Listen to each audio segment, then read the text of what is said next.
नमस्कार दोस्तों, स्वागत है आप सभी का हमारे चैनल पौराणिक लोक पर।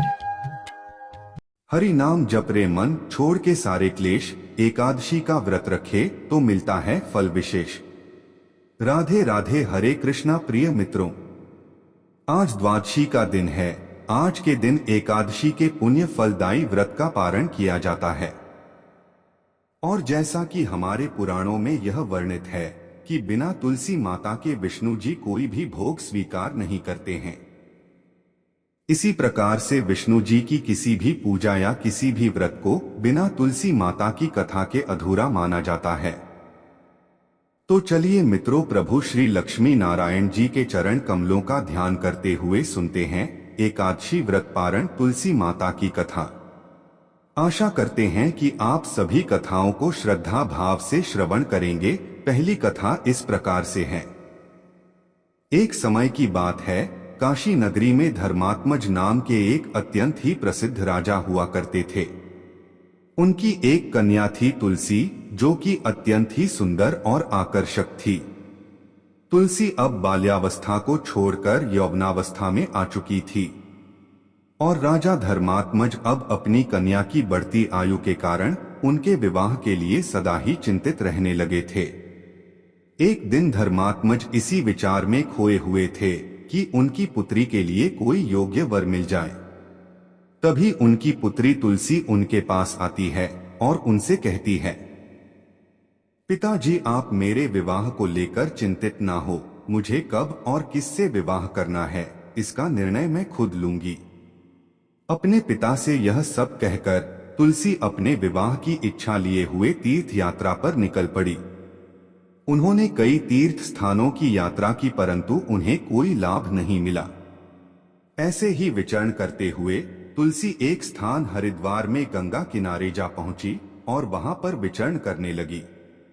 अचानक से तुलसी जी ने देखा कि गंगा नदी के तट पर तरुणावस्था में भगवान श्री गणेश अत्यंत ही घोर तपस्या में लीन हैं। भगवान गणेश तपस्या के दौरान रत्नजड़ित सिंहासन पर बैठे हुए थे। उनके शरीर में चंदन का लेप लगा हुआ था और रत्न से जड़े हुए हार उन्होंने अपने कंठ में धारण किए हुए थे। उनकी कमर में अत्यंत ही कोमल रेशम का लाल पीतांबर वस्त्र लिपटा हुआ था, जो बेहद ही मनमोहक था, और इस रूप में गणेश जी अत्यंत ही सुंदर और आकर्षक दिख रहे थे। तुलसी माता भगवान गणेश के इस रूप पर मोहित हो गई और उनके मन में गणेश से विवाह करने की इच्छा जागृत हुई। तुलसी जी ने अपने विवाह का प्रस्ताव गणेश जी के समक्ष रखने के लिए उनका ध्यान भंग कर दिया। तपस्या भंग होने पर भगवान गणेश बेहद क्रोधित हुए और स्वयं को ब्रह्मचारी बताते हुए तुलसी जी का विवाह प्रस्ताव ठुकरा दिया। तुलसी माता को भगवान गणेश के इस रुखे व्यवहार और अपना विवाह प्रस्ताव ठुकराए जाने से बहुत दुख हुआ और उन्होंने आवेश में आकर भगवान गणेश को 2 विवाह होने का श्राप दे दिया। इस पर श्री गणेश जी ने भी तुलसी माता को एक असुर के साथ विवाह होने का श्राप दे डाला। यह सब सुनकर तुलसी माता अत्यंत ही भयभीत हो गई और तुलसी को अपनी भूल का एहसास हुआ। अब तो तुलसी माता अपनी भूल और इस श्राप को सुनते ही तुलसी जी गणेश जी के चरणों में गिरकर उनसे माफी मांगने लगी। तुलसी जी को विलाप करते देखकर गणेश जी को उन पर दया आ गई। इसके बाद गणेश जी ने तुलसी माता से कहा, आप चिंतित मत हो, ना आपका श्राप खाली जाएगा ना मेरा, और आपकी समस्या का समाधान भी हो जाएगा। मैं रिद्धि और सिद्धि से विवाह का उनका पति बनूंगा और तुम्हारा विवाह राक्षस जलंधर से अवश्य होगा, लेकिन अंत में तुम भगवान विष्णु और की प्रिया बनोगी। कलयुग में भगवान विष्णु के साथ तुम्हें अत्यंत ही पवित्र पौधे के रूप में पूजा जाएगा। उन्होंने यह भी कहा कि कलयुग में तुलसी मोक्ष और जीवन देने वाली साबित होगी, लेकिन मेरी पूजा में तुलसी का प्रयोग नहीं किया जाएगा। इस प्रकार से गणेश जी ने तुलसी माता को वरदान दिया। तो मित्रों, यह थी पहली कथा। बोलिए तुलसी माता की जय। जय श्री गणेशाय नमः। अब सुनते हैं तुलसी माता की दूसरी कथा। आप इसे भी प्रसन्न चित्त होकर सुने। शिव महापुराण में वर्णन मिलता है कि प्राचीन काल में दैत्यों का एक राजा था जिसका नाम दंभ था। वह भगवान विष्णु का परम भक्त था, लेकिन उसे संतान का सुख प्राप्त नहीं था। संतान की प्राप्ति के लिए उसने शुक्राचार्य को अपना गुरु मान लिया और उनके मार्गदर्शन में वह पुष्कर सरोवर पर जाकर शिव जी की घोर तपस्या करने लगा। साथ ही साथ वह श्री कृष्ण मंत्र का भी जाप करने लगा। उसकी घोर तपस्या से प्रसन्न होकर शिवजी ने उसे संतान प्राप्ति का वरदान दिया और भगवान विष्णु ने उसे कृष्ण कवच प्रदान किया। कहा जाता है कि दंभ के पुत्र का जन्म भगवान शिव के तेज से हुआ था। कुछ समय बाद राजा दंभ के यहाँ एक तेजस्वी पुत्र का जन्म हुआ। यह बालक आगे चलकर जालंधर के नाम से पराक्रमी राजा बना और इसकी राजधानी का नाम जालंधर नगरी रखा गया। दंभ ने अपना कृष्ण कवच अपने पुत्र जालंधर को प्रदान कर दिया और इस प्रकार जालंधर ने भी अपने पिता के पदचिह्नों पर चलते हुए कठोर तप करने का निर्णय लिया। उसने ब्रह्मा जी को प्रसन्न करने के लिए तपस्या की और उनके आशीर्वाद से अमरता का वरदान प्राप्त कर लिया। ब्रह्मा जी ने उसे यह वरदान दिया कि कोई भी देवता उसका वध नहीं कर सकेगा। इसके अतिरिक्त ब्रह्मा जी ने उसे सलाह दी कि वह बद्रीवन जाकर तपस्या कर रही धर्मध्वज की पुत्री तुलसी से विवाह कर ले। ब्रह्मा जी के निर्देशानुसार जब जालंधर विवाह के योग्य हुआ तो दैत्य राज की कन्या वृंदा का विवाह जालंधर से संपन्न हुआ। जालंधर ने तुलसी से विवाह किया और दोनों अपने जीवन को प्रेम पूर्वक व्यतीत करने लगे।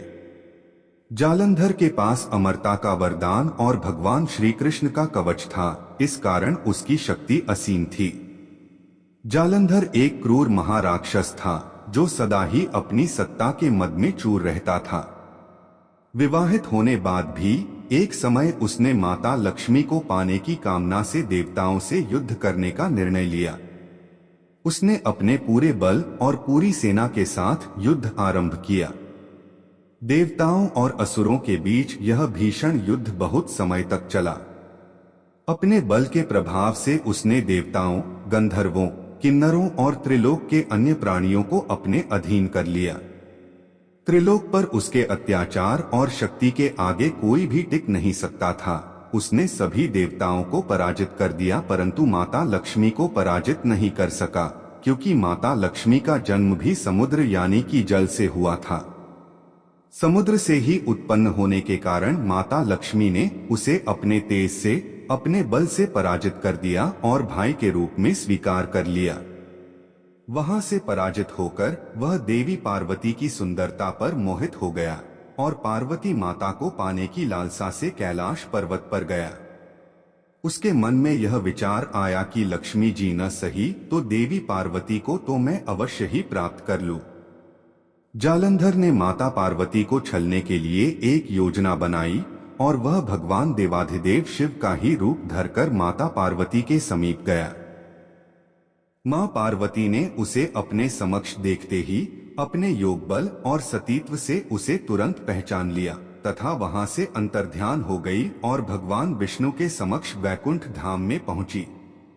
वहां जाकर देवी पार्वती ने क्रोधित होकर सारा वृतांत भगवान विष्णु को सुनाया।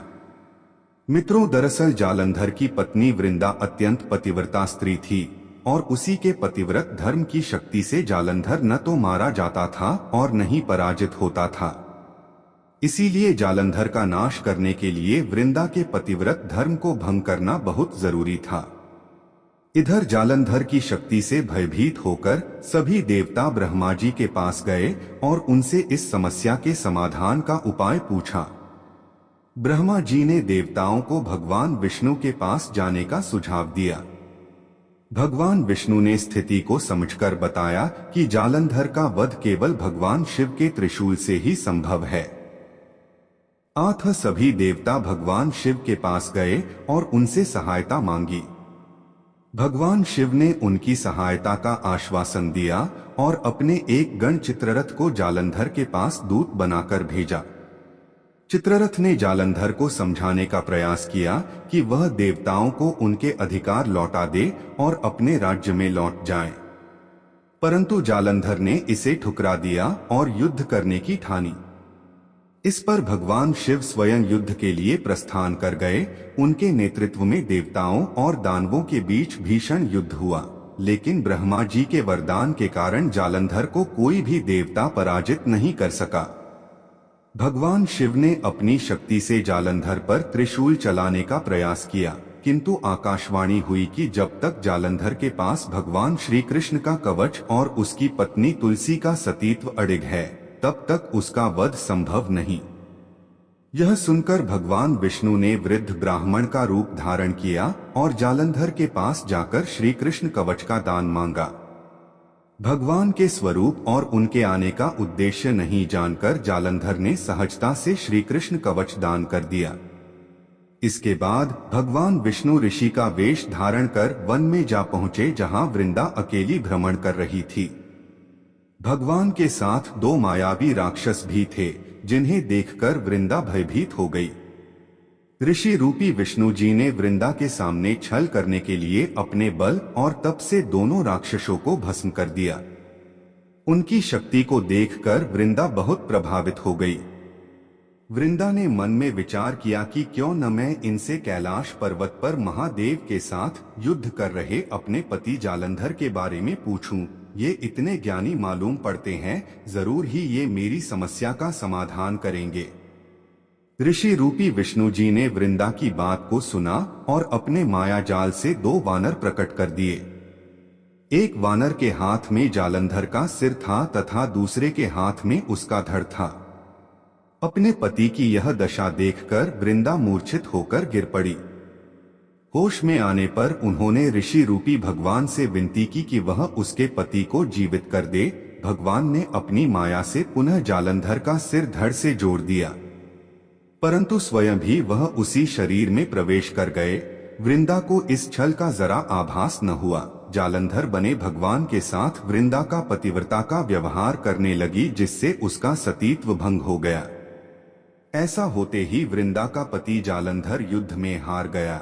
इस सारी लीला का जब वृंदा को पता चला तो उसने क्रोधित होकर भगवान विष्णु को शिला बन जाने का श्राप दे दिया। अपने भक्त के श्राप को भगवान विष्णु ने स्वीकार किया और शालिग्राम पत्थर बन गए। सृष्टि के पालनकर्ता के पत्थर बन जाने से ब्रह्मांड में असंतुलन हो गया। इसके बाद सभी देवताओं ने वृंदा से प्रार्थना की वह जल्द ही भगवान विष्णु को श्राप मुक्त कर दें। इसके बाद वृंदा ने भगवान विष्णु को तो श्राप मुक्त कर दिया, लेकिन उसने खुद आत्मदाह कर लिया और स्वयं सती हो गई। जिस स्थान पर वृंदा भस्म हुई वहां उसी राख से तुलसी का पौधा उग गया। भगवान विष्णु ने वृंदा से कहा कि हे वृंदा, तुम अपने सतीत्व के कारण मुझे लक्ष्मी से भी अधिक प्रिय हो गई हो। अब तुम तुलसी के रूप में सदा मेरे साथ रहोगी। जो मनुष्य भी मेरे शालिग्राम रूप के साथ तुलसी का विवाह करेगा, उसे इस लोक और परलोक में विपुल यश प्राप्त होगा। जिस घर में तुलसी होगी वहां यम के दूत भी असमय नहीं जा सकते। गंगा व नर्मदा के जल में स्नान करना तथा तुलसी का पूजन बराबर माना जाएगा। चाहे मनुष्य कितना भी पापी क्यों न हो, मृत्यु के समय जिसके मुख में तुलसी मंजरी रहे और गंगा जल मुख में रखकर निगल जाएगा, वह व्यक्ति सभी पापों से मुक्त होकर मेरे धाम बैकुंठ लोक को प्राप्त होगा। उसी दैत्य जालंधर की यह भूमि जलंधर नाम से विख्यात है। प्रिय मित्रों, तो यह थी तुलसी माता के विवाह की कथा। अब चलिए मित्रों सुनते हैं तुलसी माता की अन्य कथा। एक समय की बात है, एक गांव की सभी महिलाएं मंदिर में जाकर तुलसी माता को रोजाना सींचती थीं। बाकी सभी महिलाएं तो तुलसी माता को सींचकर घर आ जाती, पर एक बुढ़िया माई रोज कुछ समय वहीं पर रुकती और तुलसी माँ को सींचकर कहती कि तुलसी माता, तुम सबकी दाता हो, मैं तेरा बिड़ला रोज सींचती हूँ, तुम मेरा निस्तारा करो। हे तुलसी माता, मुझे अडुआ दे, लडुआ दे, पीतांबर की धोती दे, मीठे मीठे ग्रास दे, बैकुंठ का वास दे, चटक की चाल दे, पटक की मौत दे, चंदन का काठ दे, झालर की झनकार दे, साईं का राज दे, दाल भात का जीवन दे, एकादशी का दिन दे, और जब मेरी मृत्यु हो तो श्री कृष्ण का कंधा दे। इतनी बात सुनकर तुलसी माँ सोच में पड़ जाती है। बुढ़िया की बातों को सुनकर तुलसी माता बहुत ही चिंता में रहने लगी और धीरे धीरे सूखने लगी। एक दिन भगवान श्री कृष्ण ने तुलसी माँ से उनकी इस चिंता का कारण पूछ कि आपको कौन सी चीज है जो परेशान कर रही है। इस पर तुलसी माँ ने बताया कि एक बुढ़िया है, मेरे पास रोज आकर इतनी बात कहकर जाती है। इनमें से मैं बुढ़िया माई को सब कुछ दे सकती हूं, पर आपका कंधा कहां से दूंगी। इस पर भगवान बोले कि तुम चिंता मत करो और बुढ़िया माई को आशीर्वाद दे दो। जब बुढ़िया माई की मृत्यु होगी मैं उसे कंधा देने चला जाऊंगा। तुलसी माँ ने वैसा ही किया और थोड़े दिन बाद बुढ़िया माई मर गई। सब कोई उसे उठाने लगे पर वह इतनी भारी हो गई कि किसी से भी नहीं उठी। सब कोई कहने लगा कि पाप घाट की माला फेरती थी, जिसकी वजह से इतनी भारी हो गई। तभी भगवान श्री कृष्ण ब्राह्मण के भेष में आए और वहां खड़े लोगों से बुढ़िया के कान में कुछ कहने पर उसका शव हल्का होने की बात कही। इस पर लोगों ने कहा कि तू भी अपने मन की निकाल ले। भगवान ने जाकर बुढ़िया के कान में कहा कि माई तूने मेरी पत्नी का बिड़ला सींचा है, मैं करूं निस्तारा तेरा। बुढ़िया माई अडुवा ले, लडुवा ले, पीतांबर की धोती ले, मीठा मीठा भात ले, बैकुंठ का बांस ले, चटक की चाल ले, पटक की मौत ले, चंदन का काठ ले, झालर की झनकार ले, साईं का राज ले, दाल भात का भोजन ले और जीवन के अंत में श्री कृष्ण का कंधा ले। इतना सुनते ही बुढ़िया माई हल्की हो गई। इसके बाद भगवान श्री कृष्ण ने खुद उसे अपना कंधा देकर उसे मुक्ति प्रदान की। कथा के अंत में कहा जाता है कि हे तुलसा माई, जैसे आपने उस बुढ़िया को मुक्ति दी वैसी सबको देना, अंत काल में सबको आपका कंधा मिले। अब सुनते हैं अंतिम कथा। एक समय की बात है, एक साधारण ब्राह्मण था जो अत्यंत श्रद्धालु और सरल स्वभाव का था। वह प्रतिदिन मंदिर जाकर पूरी निष्ठा के साथ तुलसी माता की पूजा करता और उनसे प्रार्थना करता, हे तुलसी महारानी, कृपया मुझ पर कृपा करें और मेरे जीवन में सुख शांति लाए। उसकी यह नियमित पूजा और प्रार्थना तुलसी माता को अत्यधिक प्रिय थी। उन्होंने सोचा कि यह ब्राह्मण सच्चे दिल से मेरी पूजा करता है और उसकी स्थिति भी बहुत ही साधारण है। मैं इस पर अपनी कृपा अवश्य बरसाऊंगी। इसके लिए तुलसी माता ने एक अद्भुत उपाय सोचा। उन्होंने एक सुंदर कोमल कन्या का रूप धारण किया और मंदिर में बैठ गईं। जब ब्राह्मण मंदिर में आया तो उस कन्या ने उससे कहा, हे ब्राह्मण, क्या मैं आपके घर आ सकती हूँ? ब्राह्मण यह सुनकर चिंतित हो गया, क्योंकि पहले से ही उसके घर में 6 बेटियां थीं और उसके पास सीमित साधन थे।